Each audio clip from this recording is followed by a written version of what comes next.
Welcome to the CEO Tech Talks podcast, where vision meets impact. I am your host, André Smith. Each episode, I sit down with exceptional leaders who are shaping the future of business, technology, and transformation. This show is about more than just success. It's about clarity, purpose, and those bold decisions that light the way forward. Join me as we uncover the insights, challenges, and breakthroughs from today's most inspiring voices. Leaders who are redefining what it means to lead in a rapidly changing world. This is CEO Tech Talks. Let's dive in.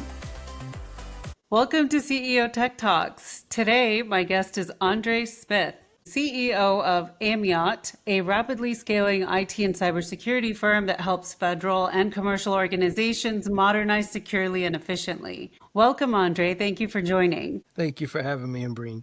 I appreciate it. Absolutely. Well, let's get into it. So tell us a little bit about yourself and what AMEOT does. Okay, so first off, AMEOT stands for Assisting Mankind's Embrace of Technology. And our goal is to, when we started the company, our goal was to look at what big factors kept people from really embracing technology. One was it wasn't secure. I don't know if you know how the early 2000s was with the technology, but it wasn't secure at all. And so to think of what it would take to get people to be more comfortable putting their information, their data into these systems, we had to make them more secure. And so that's what actually spawned our security offering that we're offering now. I guess the first thing that I'd say, if you were really to ask me about AMEOT, we try to come from outside the box, because if you look at history, when does the crowd ever get it right? And so if you look at the, like, for example, cybersecurity, everything is based on detection and response. Detection and response, well, the way a detector works is that a detector detects what it's designed to detect. And in cybersecurity, that what it's designed to detect is your threat intelligence database. And so it only detects what you already have in your list. It'll never find anything unknown, and it'll never find anything new. And what people have done to try to make those things more sensitive so that you can find new things is they've taken that data and they've broken it up into such small bits that nearly anything sets off the detector, which is why we have alert fatigue, right? And why we have a slew of false positives in the industry. And so one of the things that we do is we remove that alert fatigue by decreasing alerts by 80%. And we remove those false positives by detaining all unknowns, right? And we watch what they do in the box. If they're malicious in the box, then they would have been malicious in your computer. That's not a false positive. That's an actual positive, right? If it's not dangerous and we're able to then reach out to the manufacturer and find out that they're safe, then the next time you run it, we allow you to run it in your machine, right? But either way, you can use it. You can use it if we've got it isolated to where your systems and data can't be touched. Or, like I said, once we can prove that it's safe, we allow it to run in your machine. And so that's where we came in, because we couldn't see people being totally on board with trusting their data in systems that weren't really secure. We didn't see the big defensible title coming up, right? When people realized that they couldn't truly be defended, they strive to be defensible. Right. And what that means is basically saying, oh, we meet all the compliances. We've got we've got the security in place, and we've got all the insurances in case something goes wrong, which is all great stuff to have. Right. But you're missing your first line of defense. Right. So imagine any military installation. Right. They've got everything inside the gate to blow a hole in anything that comes through the gate. Right. It's still a gate. The first thing that you do is prevent the unwanteds from coming in. Right? The things that are willing to break through that gate, those aren't false positives. Those are positive positives. They meet the canon, right? And so your strategy is incomplete if you don't have that first line of defense. And it's funny because what we're pushing is like seatbelts. You get in a car, you put on a seatbelt, not that something has happened, but the fact that something can happen, right? If you have an accident, you don't want to be thrown from the vehicle in the occurrence of an accident, right? So you put on your seat. But if you look at like compliance, insurance, and detection and response, right? You don't want to wait until you've detected that you're having an accident to try to put on a seatbelt. Usually the G-forces are too great and you're going through the windshield, right? Compliance. So if I drive and I follow the rules of the road better than everybody else, if I have an accident, I won't be thrown from the car. It's like, it didn't quite work that way. Insurance, of course, does nothing until you've gotten into the accident. So it's definitely not going to stop you from being thrown from the car. And so we're preaching seatbelts. Everybody thinks that we're preaching like this big upheaval and disruption to the industry. And it's like, no, no, no, no, no. We're not replacing cars. We're just saying, when you get in the car, you should have a seatbelt. That's it. We're just adding prevention. We're just adding prevention. Just the first line of defense. Well, that's a great example. So tell us what a typical day looks like for you leading AMEOT. A typical day looks like it doesn't see me doing any of the things that I actually love. I love the technology. I love getting my hands on around the problem and actually helping to solve the problems. But that's not an executive day, right? So my day consists of trying to build partnerships, trying to orchestrate compliance, trying to support our resellers. That part I actually love. I love it. Like I don't know if I mentioned, but AMEOT doesn't sell anything directly. We only sell through sales channels, right? So if you were to contact us, I'd say, okay, well, where are you calling from? And we'll find somebody in your area that can actually assist you. But we felt like that would be a really big distraction from what we're trying to do. We're trying to stay in front of the attackers, and to do that, we have to. I guess the easiest way to say would be we have to construct environments so that when the attacker falls into our environment, he's disoriented. He doesn't know exactly where he is, and so we're always having to shift and always have to change. That's where I want to stay. It was great. I meet some wonderful people, amazing people. We have amazing conversations and develop amazing relationships. But I really would prefer to put my energy and time into solving the problems. What's preventing you from being in that environment to solve the problems? So when you're in an executive position, the problems that you see are not the industry-wide problems that the company wants to solve. The problems that you see are the problems where the sirens and the red lights are already flashing, and it's like, hey, we need to do this so we don't have service disruption, or, it's like they're more business problems. And when you're in business, there's two parts. There's what you do, and there's the business of what you do. And the business of what you do is a lot of this and a lot of paperwork, right? But the what we do is where I'd really love to be able to spend the most of my time. I hate paperwork. Absolutely. So what's the most exciting project your team is working on right now, if you can share? So we're developing a system called the Cryo Wall. And everything that you know about computers, we've taken it and weaponized it to where it can defend itself. And so typically your computer sits there like a building, right? The IP address is the building address, and then all the doors and windows would be your port numbers, right? And then each office would have the service, right? And so anyone who can find the building and get through an open door or window could then get into whatever offices they needed and do whatever they want to. And what we've done is we've engineered a system that makes the computer able to defend itself. And so people trying to connect in, right, that actually find the building address, right? If you find the building address, but you're not a part of the people who should be able to enter the building, then you can't. There's no real address for you to find. What you find is somewhat of an address, but it's not something that you can use TCP/IP on, which is like the standard protocol of the internet. Your language doesn't work. You speak the wrong language when you get to the building, right? And then the other part is the port numbers. We call them a guillotine because anything that shouldn't be there is cut off, and you have no open ports. So literally, your building, even though it has doors and windows, looks like a brick wall to an attacker with no openings, right? And so even the network and how the computers talk and everything, it's really interesting. We were trying to build an environment that would allow privacy in a very non-private environment, like the internet. The internet is about as public as it gets, right? And so, but we believe that with the technology we have, it's going to be a little bit different than what you're used to. You won't be just installing software on your computers. We'll have to partner with companies who build routers and operating systems and switches and things like that, and get versions with our software in there to turn these things into things that are able to defend themselves. And so we call it the Cryo Wall because we give everybody the cold shoulder that doesn't belong. And even if we were able to put this into a government space, we could literally cloak your entire government on the internet. Like, you'd be able to reach out still and touch things like on the web, but nothing reaches back. Really? And so, yeah. Yeah. With government compliance.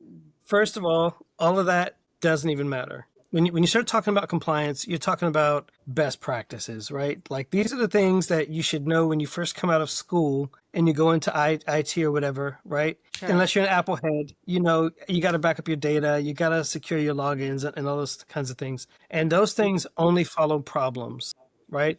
If someone comes into the living room and they knock over a lamp, then they say, okay, new compliance. No one walks too close to the table because they can knock off the lamp. It's like it only follows problems. And so what we're doing is we're getting ahead of the problems, and we're looking at everything that we see right now as a potential problem, and we're trying to engineer what would we do if that were the thing that was exploited. And so we say, okay, so knowing that we can't move as fast as software, right? We don't move in milliseconds. It takes us milliseconds to even detect that something's happening, right? What we have to do is we have to make these machines be able to defend themselves with the right software. And so we're building it into the environment. It'll be invisible, and it won't just be AMEOT. It'll be Cisco or whoever we're partnering with for their routers and switches, and whoever for their operating systems, whether it's all kinds of flavors of Linux and Windows or whatever. I'm not going to say anything now because we don't have those contracts and things in place and all locked in. So, but I would just say yes, we're building an invisible barrier for privacy and safety. Security comes second, because once we realize, like for example, well, you have to think about security when you're actually available to have a mishap occur, right? But once we can remove you from being able to have a mishap occur, now it's about, okay, now we're gonna hide you from the rest of the world, and in that way, the mishaps won't occur because you're not even visible to the rest of the world. Do you understand? So it's all about privacy. It's the step beyond security. So security is what you need when they find you. And we're working on ways to where certain things just won't be found. Okay, that sounds exciting, It intriguing. really is. It really is. I wish I could go more into it, because like every piece to this has a code name for it. And the code names are really kind of crafty, and they kind of describe what they do. And like I was telling you with our firewall, it's called a guillotine. And you know what a guillotine does? Okay, it's exactly what this firewall does, but I can't just go in and say how it does it. And it does it before there's a problem. Okay. It's not, none of these things are waiting for a problem to occur. These things exist so that those types of problems cannot occur. Okay.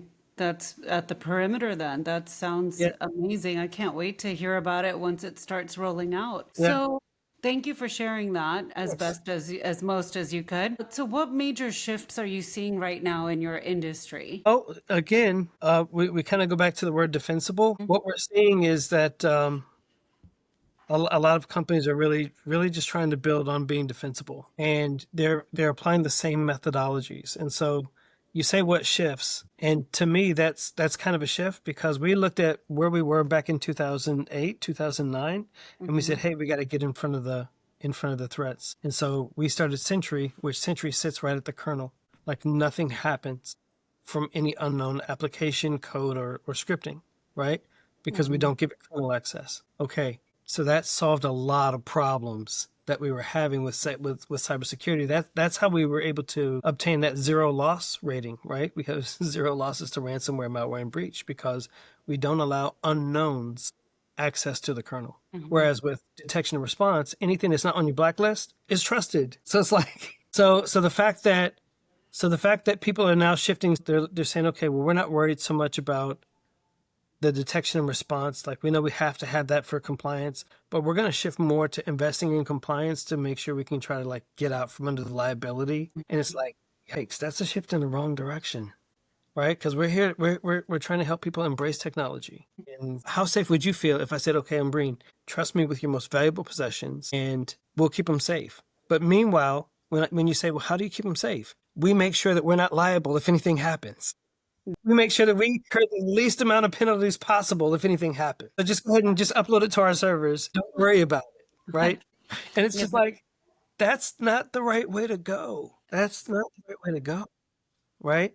And so now you got the government, and they're implementing zero trust, which zero trust is when you say, okay, well, if we don't know you, we don't trust you. That's how we do zero trust, right? If we don't know you, we don't trust you. So no known threats are coming through, but no unknown threats are coming through, right? Well, how do attackers get around detection and defense right now? Detection and response right now. They do it by being new. And then when you add AI on top of it, they can be new every single time, right? And so it's like, that's fine. You can always be new because being new is what gets you thrown in the box. You just mentioned AI. You just keep coming up with new things. So how has the rise of AI and automation impacted AMEOT's business model and services? It just makes it better. It just makes it better. So we deploy a very narrow AI inside the container, and it records all of the logs, all of the everything that the code or the applet or the scriptlet or whatever it is that's running in the container is doing. That once we've deemed it malicious, it records everything that happens, and then it adds that to our threat database, right? And so once one person has encountered a threat, everybody's protected from it, thanks to AI, right? We don't have to do like pushing out updates to everybody. Well, did you download the latest signature update? We don't do any of that. Luckily, that's one of the beauties of being cloud native, right? All your data sits right there. And so anybody connecting in is connecting to that same bit of data, and so you're automatically protected from anything that any one computer sees for the very first time. And keep in mind that person is also safe because they saw it from the container, not while just running through the system tearing stuff up. We can be less technical, but let me just describe this one thing. When you look at how most of your ransomware protection works right now, they're like, once they see ransomware starting to run, and it's super fast, they're like, okay, let's try to stop that applet from running, right? And let's do a backup on the files. Well, okay, well your backup is only as good as the last time you recorded a backup. So whatever I'm working on now, I still lose, right? So it's like, you got to stop this stuff from happening in the first place, right? And so that's what we do. And so when you see how we're moving forward, and I could be biased, but I feel like we're moving in the best way forward, right? Sure. We're looking at the architecture. We're not looking at the rules and best practices first. We look at the architecture first and we say, okay, we're using PCs. All right. So with an operating system, everything's got to go through the kernel to happen. So we protect the kernel. We're not worried about all the other crap that happens afterwards. We protect what happens first.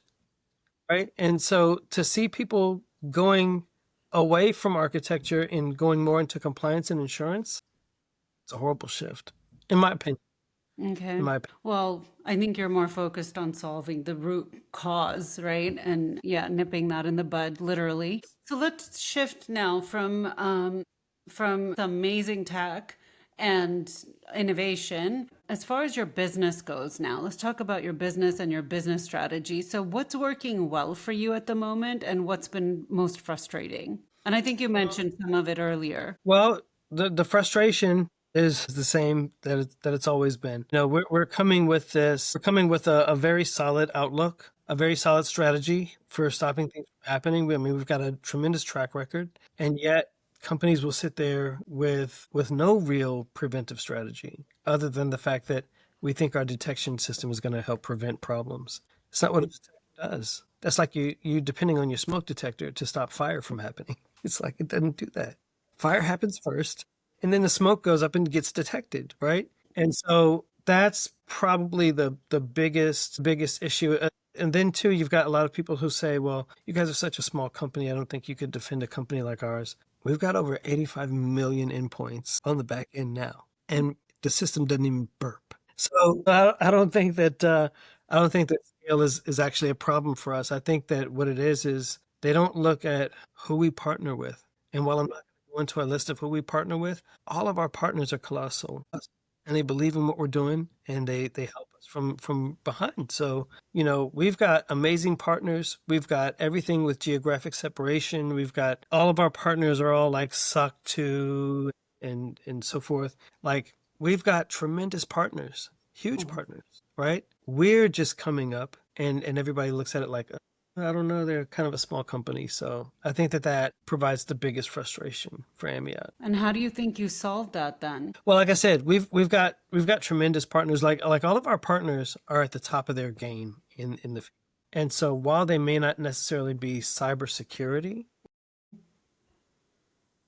what they offer us are resources that we at our present state couldn't afford. We didn't try to recreate the wheel on anything.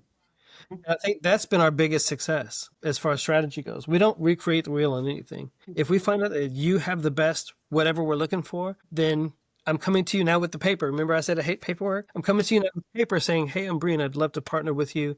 You guys have this, and this is how this could actually help us out. And this is how we could make it, beneficial for both of us if we partner together. And so people have been surprisingly open to these partnerships. We've got amazing partners. They make us global overnight, and it's amazing. I love partner sales. I think that's the way to go. That's how you scale and grow and Yeah, fast. So, yeah. so as a business, which metrics are you most focused on improving right now? For me, and again, this takes us away from the technology. So when it comes to the metrics that I'm most trying to improve, it really comes down to awareness first, because you've got a slew of new threats emerging right now, and everybody's losing to them. And for us, it's not been a challenge. And so if we could just get the awareness that cybersecurity changed and no one told you, but this is how it's different, right? And so you don't have to worry about those same problems you had before. That's one of the biggest metrics, like just how many people are we getting in front of every day? Like people, right? The other thing too is because we only sell through sales channels, a lot of people don't even know we're here. You know the people that you buy from, but you don't necessarily know us because we're not face to face. And so we're trying to increase our outreach and our, the very thing that we try to do with security by minimizing surface area. We're trying to expand that surface area now through like social media and podcasts and partnership and collaboration and so forth. Okay, that's awesome. Well, where do you hope to be as a business 6 to 12 months from now? 6 to 12 months from now. 6 to 12 months from now, I would hope that we could secure the federal government. I know that probably sounds a bit cheesy. You hear all this talk about America being the empire. Oh, America is like empirical. They're all over, they're global and so forth. And it's just like, I've studied empires.